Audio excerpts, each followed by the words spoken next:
Welcome to another segment of Our American Republic. In 1791, after the first 10 amendments to the Constitution had been ratified, voting had not been explicitly deemed a civil right, nor had voting conditions been explicitly or uniformly set within the Constitution. Federalists and Anti-Federalists alike made significant contributions and compromises throughout the writing of the Constitution, which resulted in the thoughtful creation of our complex American Republic. Both sides agreed that the president would not be democratically selected and that federal policy would not be made democratically by popular vote. Where exactly did the founders expect American citizens to apply their votes? A common misconception is that voting on federal office holders was always supposed to be an individual right of American citizens. Originally, the Articles of Confederation never mentioned the vote of the people, only the vote of the states. After the Constitution was ratified, voting was not an explicitly defined right of the people.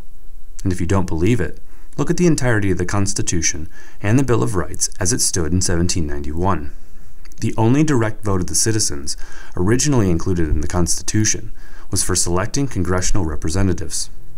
Per the 1791 Constitution, the states would set the qualifications for their voters in federal elections. Voting standards were not fully clarified at a national level until 1965, finally ensuring that regardless of sex, race, or color, every citizen of legal age could participate in a federal election.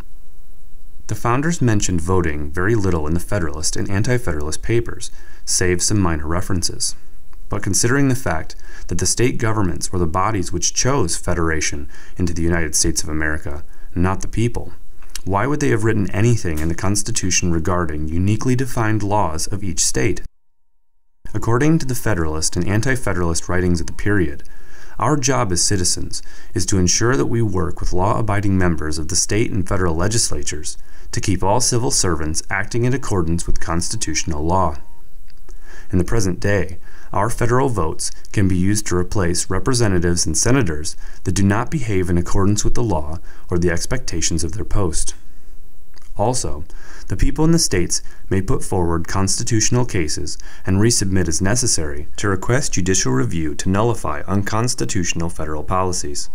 Lastly, our votes and interactions at the local level encourage state legislatures to use their constitutional powers to remain engaged in federal matters and hold our federal government accountable where the citizenry alone cannot. Our democratic voting duties extend only as far as local issues, state legislatures, and members of Congress. Our diligence helps to enforce checks and balances in accordance to the supreme law of the land, the U.S. Constitution. What problems are created by uninformed voters? How can we educate American citizens on their governmental responsibilities?